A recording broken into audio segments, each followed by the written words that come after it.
Hello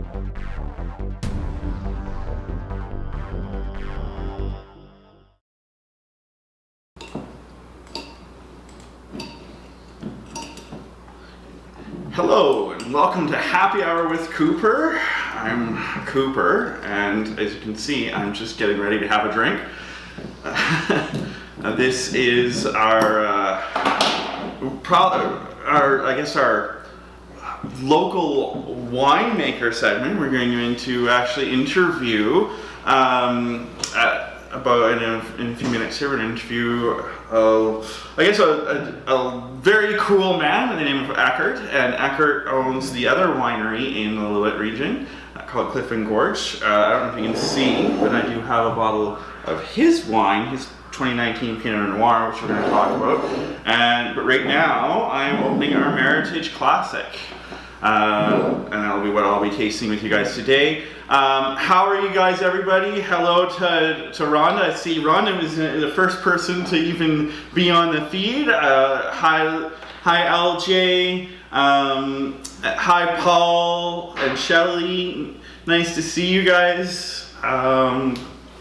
It is happy Friday, and great to have you guys in again. So we're going to talk about the Meritage Reserve.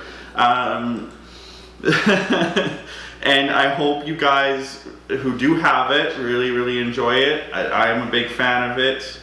Oh, Penny has the Cab Franc 2008 Blast from the Past. Hi Minnie Ma, my mother. For the new people, she will always say hi. Even if I wanted her to not watch my videos, she would.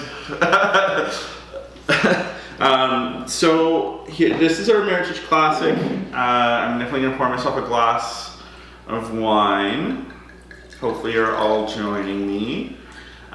Because we're doing Meritage, we're doing the Pinot Noir. It is a red day. I am going to show you how I do my blackened steak. I use it for flat iron steak, I use it for sirloin steak, and I usually use it when I'm making like tacos or enchiladas, but it also is good on its own. So I'm going to show that today to go. It kind of is, it's quite the red wine day, at least for me. Yeah, so let's talk about the Meritage Reserve. I don't know who has had it, but I've had more than a few bottles of it, and mostly just because I think it's definitely super cool. Yeah, so the Meritage Reserve is about 55% Cab Sauv, 30% estate grown Merlot, and 15% estate grown Cab Franc. So what's cool about that is generally the rule is the more Cab Franc in a Meritage style blend, the easier it is to age it and the longer it's going to last. That is definitely, not always true, but it does it is something that when you're shopping, if you look for something with higher Cab Sauv and it's older, it's probably going to last longer. Our Meritage Reserve definitely has.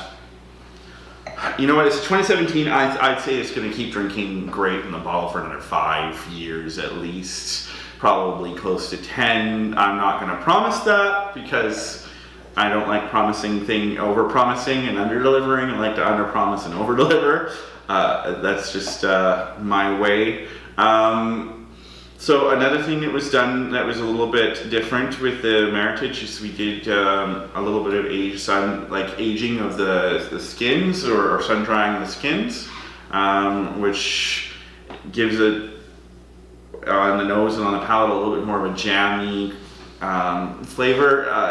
That's when it super concentrates the sugar, and that's why you would sun dry it. So it means as you're fermenting it, there's more alcohol to play with, and it just allows you to maybe have more of a complex flavor palette just from the grapes, not even with the oaking. The Rapaza, it's called the Rapaza style. It's using Amarones and Valpassos of Valpolicella, and it does some really cool things to a Canadian wine. It's not very commonly done here. I clicked out of my chat window. Give me a second to go back in.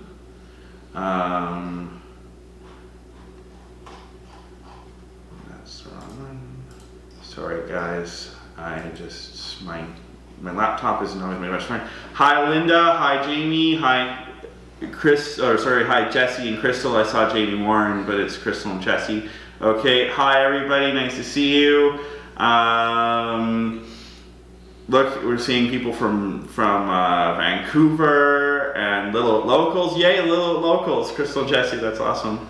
I'm just yes, you can, Linda. You can totally drink the Meritage from a Cab Riedel glass.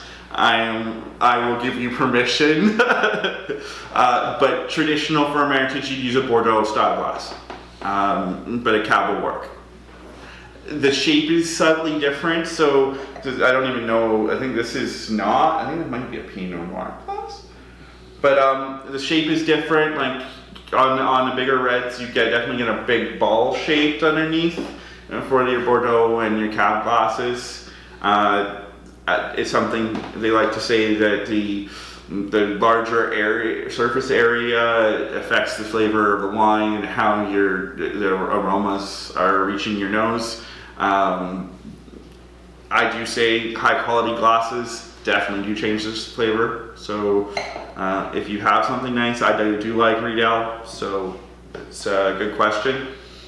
Is anybody actually drinking the Meritage 2017 Reserve with me right now? And if so, let me know what you smell on it.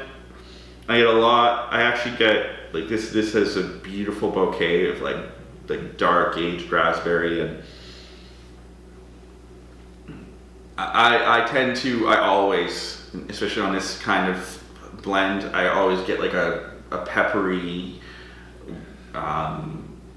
scent finished with like almost like tobacco, or like I like to say like your dad's old cedar hunting room or something. It just smells kind of like that's almost a slight sweet piney scent. And that definitely shows like the oak aging.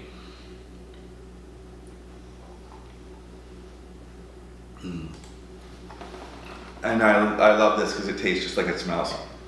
It's got so many layers. It's so hard to pick out just one thing. It definitely has a complexity to it.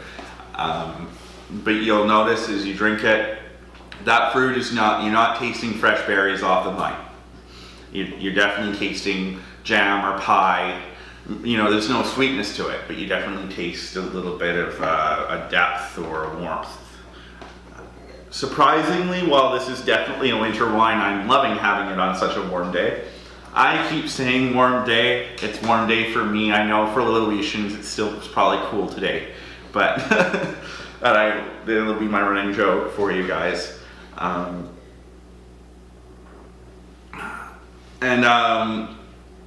Saw who was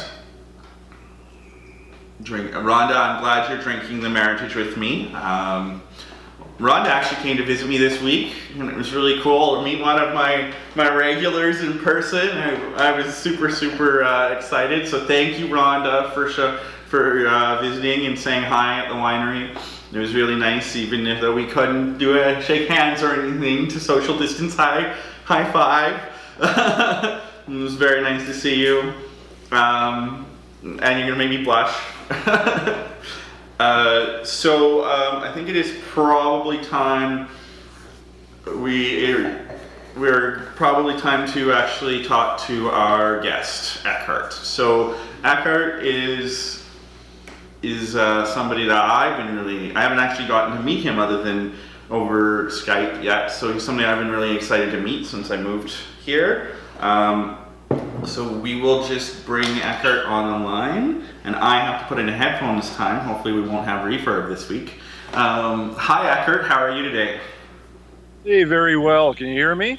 I can hear you, and everybody please tell me if there's reverb. Well, I'm only 18 kilometers south of you, so if this doesn't work out, I can shout really loud. I think the wind is going in your direction. We might just hear you. I'm not sure if the people tuning in from Alberta and other places will, though. I'm gonna pop open a bottle of your Pinot Noir that you dropped off. Cooper, while you're busy doing that, I'm just going to say a happy Friday happy hour to everyone. I can't actually see on my screen who's out there, but hello everybody in the background. Okay, so Rhonda says hi, Paul says hi, my mother says hi. They also say everything's. Hi, Mom. they're all saying that things are coming through super crystal clear. So I have a bottle of the 2019 Pinot Noir. We are definitely going to talk about it. Yeah. So I've been wanting to try this all day. Oh, that smells like just awesome. So I guess we'll start off with, who are you? Tell me a little bit about Eckhard. The enigma.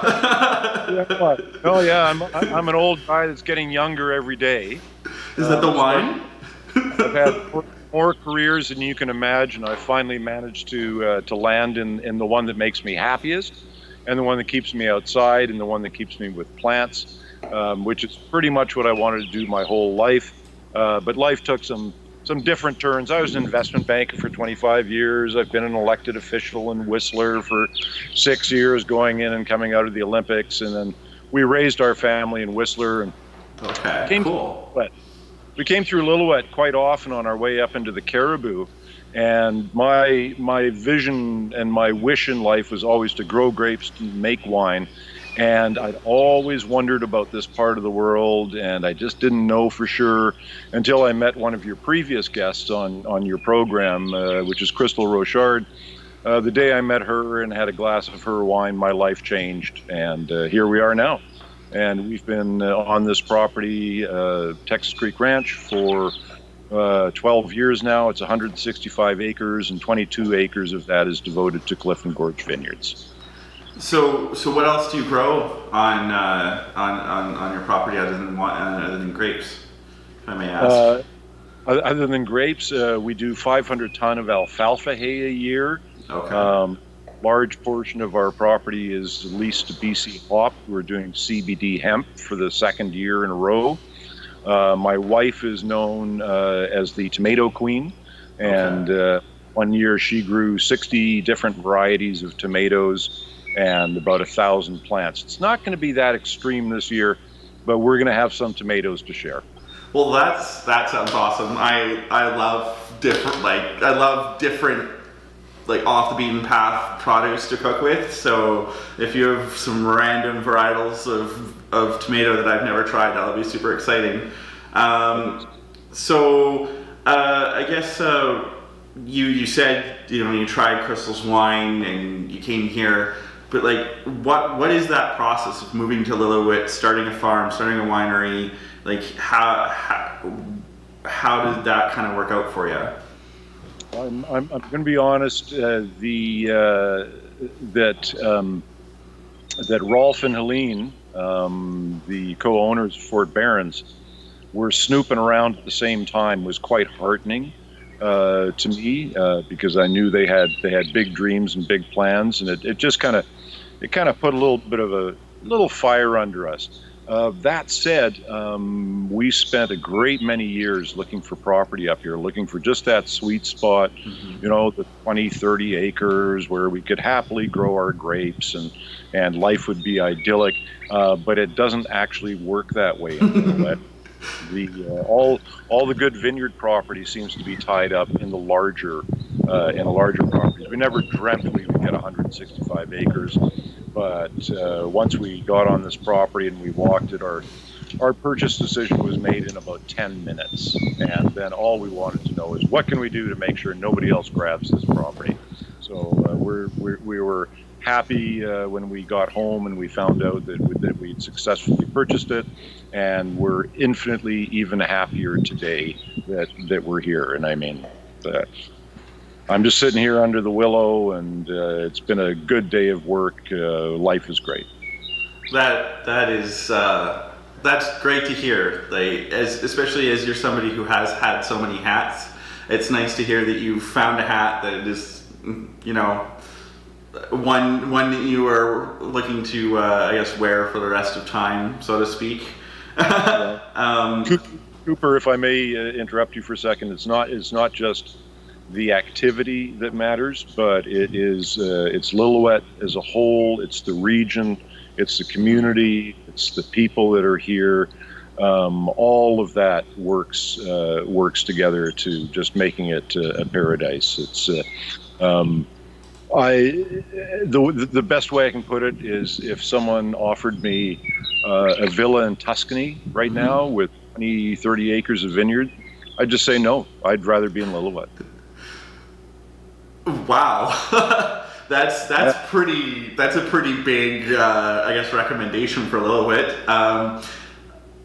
All of the Lillooet Realty associations will be really happy to hear this, that we're selling the region so well. I just took a sip of your Pinot Noir, and I'm glad you moved here too. and the truth is always like that. It's kind of penetrating, right? Yeah. So I guess now that I am drinking it, tell me about your Pinot Noir. Tell me about you do a little bit of everything, right? You do the winemaking, you do the growing. You're kind of the jack of all trades on your vineyard. So tell me about the Pinot Noir and. Jack of all trades. I prefer to call myself a vigneron, but that's vigneron. I like that. Yeah, I do everything, every last step of the thing. It's nice we're at a scale where I can do that. I can work with the vine. I've been busy last week. We've been planting them. I tend them and pick them. I make the wine. I design the labels. It's a lot of fun to do it from one end to the other. Anyway. Pinot Noir, and I'm sorry that you and I are the only ones having it right at the moment, but the Pinot Noir to me is fascinating, and fascinating in this part of the world. We've all heard the stories, Pinot Noir is the heartbreak grape, and it's fickle, and it's difficult to grow, and it does things in the winery and all that. For us to grow, it's been a challenge to establish it. We're still establishing a new block right now. But it's worth it, okay? It's just worth the trouble. What is so fascinating about Pinot Noir to me is I can be so excited about it when it's young and it's finished fermenting, say in November, and I'll have a visitor come and they'll, you want to try our Pinot Noir? It's really nice, and it's got this raspberry. It's just, it's so good. And then I draw a glass for them, and it just tastes awful. And I just had this 24 hours ago, and it was good. So for some strange reason, much more so than other grapes, and I've trialed 33 different varieties of grapes on this. We had an extensive experimental vineyard, so I've made a lot of different wines here. The character of the Pinot Noir is such that from one day to the other, you have no idea what you're going to get. That begins to settle down a little bit over time. So we cold stabilize all our wines. I can open up the door of the winery when it's 5 below outside for 2 weeks, and we can precipitate the bitartrates out of it, and so on, the usual things that you would do with wine and cold stabilization. And then in the spring, when things begin to warm up, the wines know what's going on outside. They know perfectly well, even if they can't see out the window, and they come back to life. And they begin to do things. And one of the things that the Pinot Noir does, which at that point is this happy raspberry bomb, is it develops a yeast, okay? A yeast that floats on the surface of the wine in the tank. It's called flor, F-L-O-R. Flor yeast is most commonly known in sherry production. And sherry production, they leave their barrels about a third empty, or 2 fists empty, they call it. Yeah. Sorry, I lost you. Are you still talking? I'm here. Okay. It just for a second you stopped talking, so I was worried. No, I never stopped talking. Well, that's.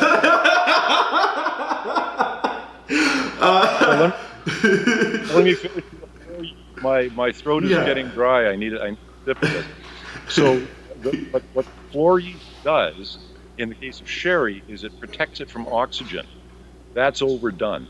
In the flor yeast that comes in the Pinot Noir, and it only comes in the Pinot Noir, it doesn't affect my other wines, it begins to turn that raspberry into something it's like a child, like an 8-year-old child that's all of a sudden growing up and then maturing. Yeah. It just gives it more depth and character, and it tastes a little bit more grown up. Now, that said, you got to keep your eye on it, and when it needs to stop, you've got to stop it. And I stop it by filtering it. Yeast is a very large organism, so I can use a very gentle filter. It's the only wine that I filter here at the winery. And then it turns into what we have right now. This is all done in steel. There's no wood. I don't use any oak barrels. I don't use oak adjuncts or any kind of wood at all. So this is just the straight up stuff. I hope you're enjoying it. Well, it is just, as you said, it definitely is a raspberry bomb. Like, it has so much bright fruit flavor to it. My question, I guess, to you about that is like, you mentioned floor, but it's not getting it doesn't really have a lot of earthiness to that. Does that change, or do you try and prevent it from getting the earthiness that I've noticed floor brings?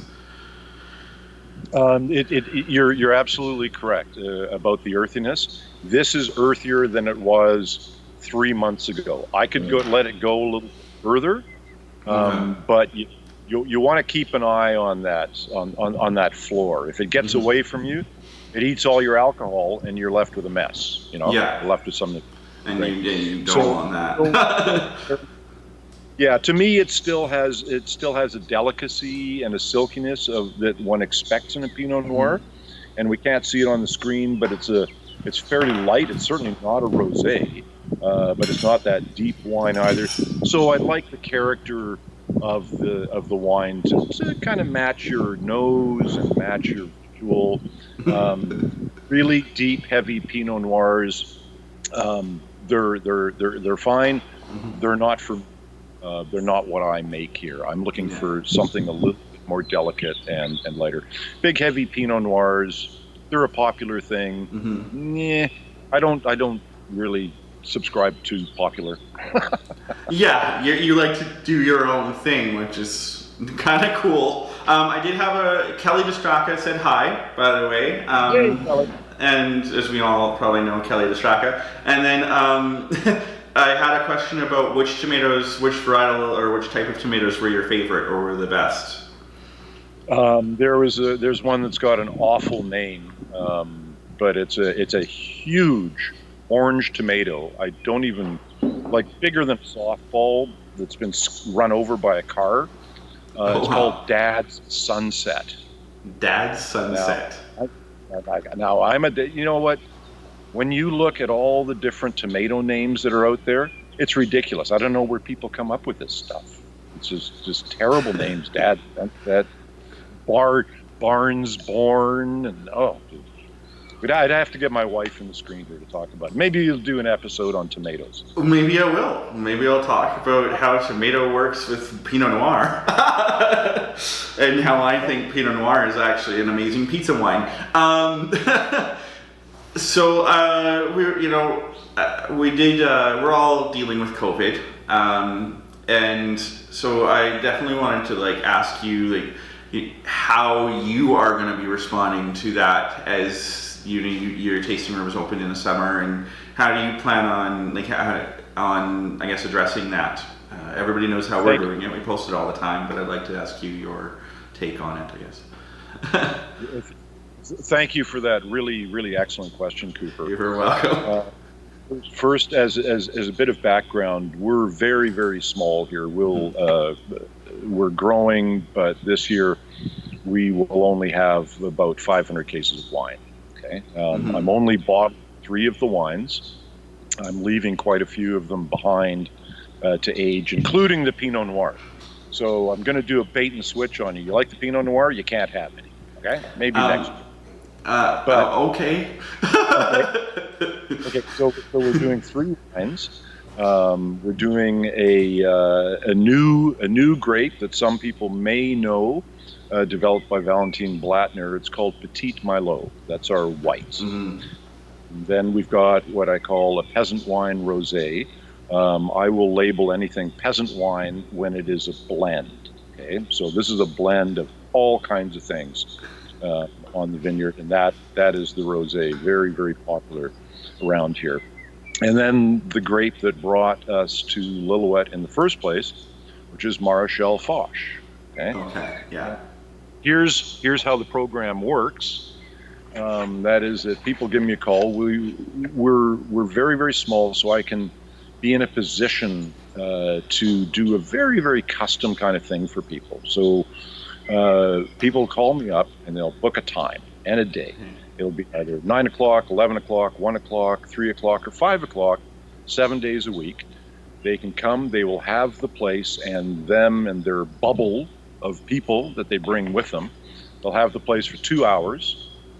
We'll start in our licensed picnic area, which is just gorgeous. I wish I could have shot this there, but it's a little too far away for the internet. Just a beautiful, beautiful spot under the Siberian elms.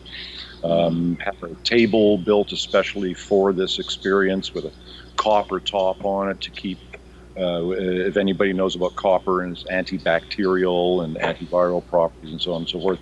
And waiting there will be a box with those 3 wines in them, but wait, that's not all. Okay. With that box and those 3 wines, as many of these are really cool glasses. I don't know if anybody's seen these before. Yes, they're acrylic, and they stack together, but boy, are they nice. That's what I'm out of right now. Those are called Toss, and you can take those with you when you're done. Now, to open that wine, well, of course, we got a stainless steel Cliff and Gorge special corkscrew that people can take with them. And then when they're done tasting, because, of course, we're not going to have parties of 2 or 3 or 4 or 5 people come out here and drink 3 bottles of wine. So we've got Vacuvan Wine Saver with 3 tops on it. If you're not familiar out there with Vacuvan, this is a fantastic product. You just put one of these on the top of the bottle, you take the vacuum, you suck it, it goes click. It means the wine is done. I've had wine for days and days and days and days stay in perfect condition under the Vacuvan. I sell Vacuvan as well. So nobody's asking you to consume all those bottles of wine. Have a taste. Enjoy your picnic if you've brought one. Get ready for a walk on our gorge trails, Texas Creek Gorge, Fraser River Gorge. The property is absolutely spectacular, and we have established trails for visitors here. You'll have to go to the website, have a look at the pictures, and then you'll just, oh, okay, I think we'll go out there.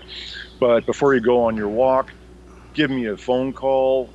Let me know if you'd like some more wine. It'll be ready. It'll be at the back of the car. So, Cooper, what the program is, I know that governments are going to lift restrictions and that kind of thing, and that, but people will make their own decisions about things. And I think that people are going to appreciate a kind of a no-touch, no-contact kind of an experience. It's not ideal. I love meeting people when they come out here. I can tell them my story. They can tell me their story. But there it is. So you get the place for 2 hours. You get your wine tasting. You get your picnic. And that's my story, and I'm sticking to it. I actually think that's really cool. I also, I think you might be a little bit of a salesman. Definitely. Tell you at the end of the summer whether I am or not. Yes, we'll have to see if you sell all 500 cases that you. Though I can't imagine you not. I hear you usually sell out, right? So, Jeff, I just wanted to say, Jeff mentioned that you underestimate him. He's one of our regulars. He says he wouldn't need the Vacuvan because the wine would be gone. We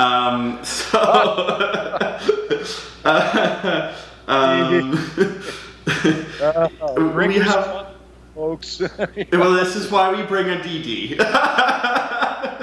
I actually look forward to making a trip out to visit you at some point in the next little while.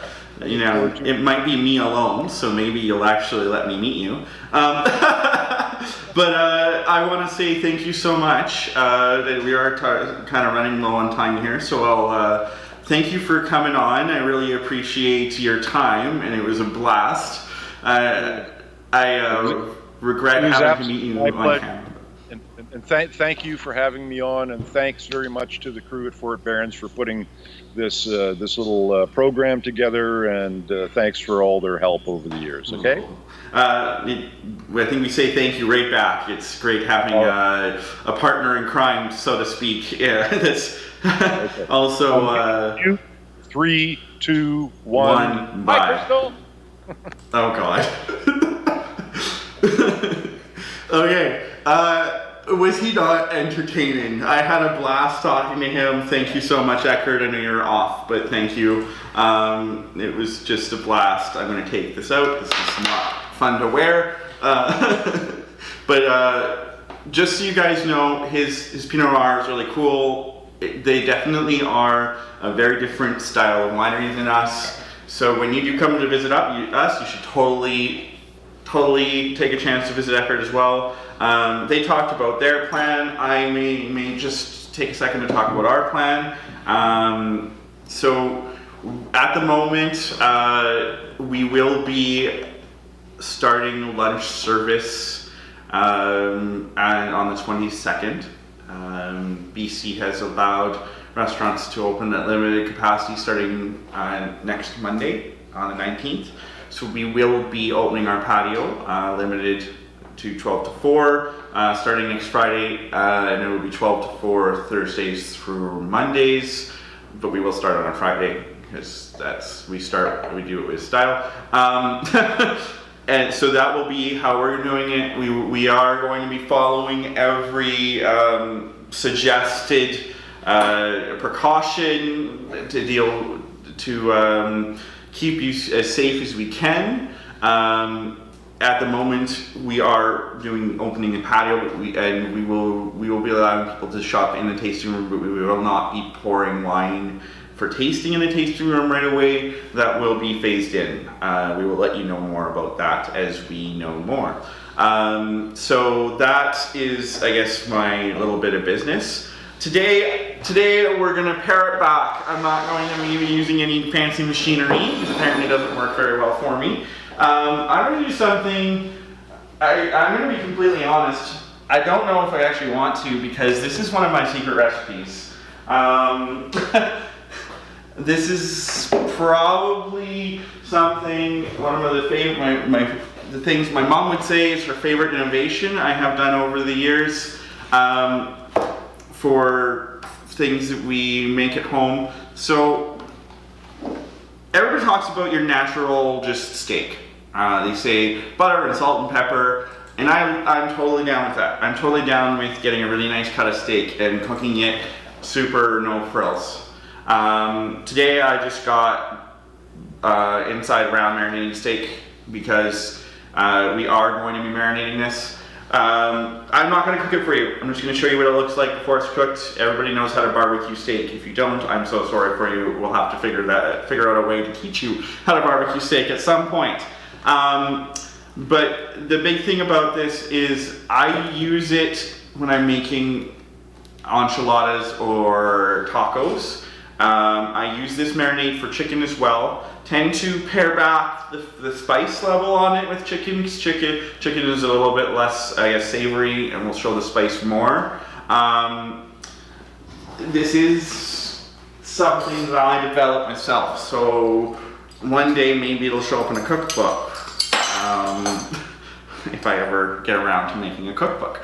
Actually, I've talked about since I was probably about 16. So I didn't really post a recipe this time for that reason. I will, if people ask, I will send you a recipe. But this time it is whatever cut of steak you want, the thinner the better. Or flat, chicken, thinner. The thinner the better. We're gonna use garlic powder. You'll see me use Himalayan pink salt a ton, because that's pretty much all I buy. Black pepper. Here in town, I can only get the extra mild lemon and herb Nando sauce, which means you need to use more cayenne pepper. Smoked paprika and cayenne pepper. I take these 6 ingredients when basted on a steak, and then barbecued into medium rare, or even medium. You could do medium because you're probably going to end up, it's medium rare if you're going to put it in taco, medium if you're going to put it in enchiladas because you're going to cook the enchilada underneath.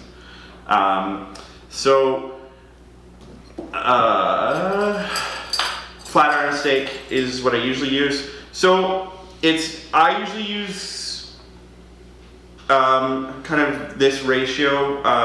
It's 2 tablespoons of garlic powder, and it doesn't have to be perfect because you're looking for a texture, and depending on what your elevation is, since we all live in different provinces, your texture is more important than following the exact. So it's 2 tablespoons of garlic powder in your bowl, 2 tablespoons of smoked paprika. That kind of just fell right out.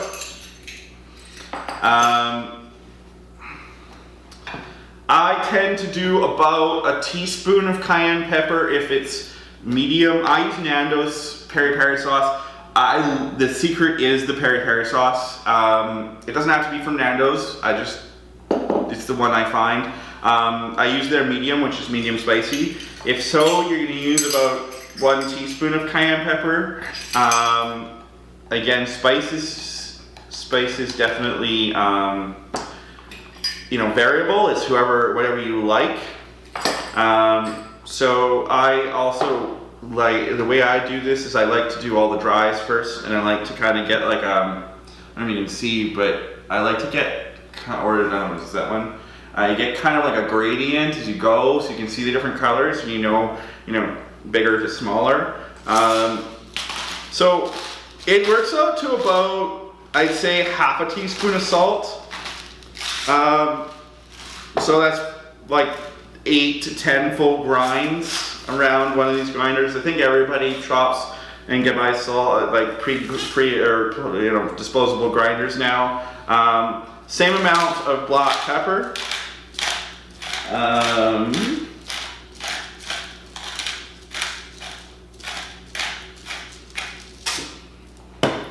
And we're gonna do. This is the one part that I'm gonna, have troubles with because I never really measure. So we'll start. I do at least 2 teaspoons of Nando's, of peri peri sauce, and what I will do is I will keep adding sauce until it forms a thick paste, a spreadable paste. And you saw Rolf just laugh, so I can't. The other 90% of the garlic? Well, not today. I am a garlic fiend just like anybody else. So I just start pouring it in. It's probably gonna work out 2 tablespoons. So it's 2 teaspoons times 3 of the Nando's sauce. And I don't have olive oil with me. I thought I had it. I didn't. So usually at this point, can you quickly run to the kitchen and grab me? It's olive oil. It's right on the next to the stove. There's a thingy, and there's a shelf, and there's olive oil underneath. So this is getting there. I don't know if you can see it, but this is getting close. I don't want to add too much Nando's sauce because then you're overloading on the one flavor. You want it to be balanced. So I tend to add a little bit of oil. I might add a tad more Nando's, but oil is what I use to bring it to the right texture.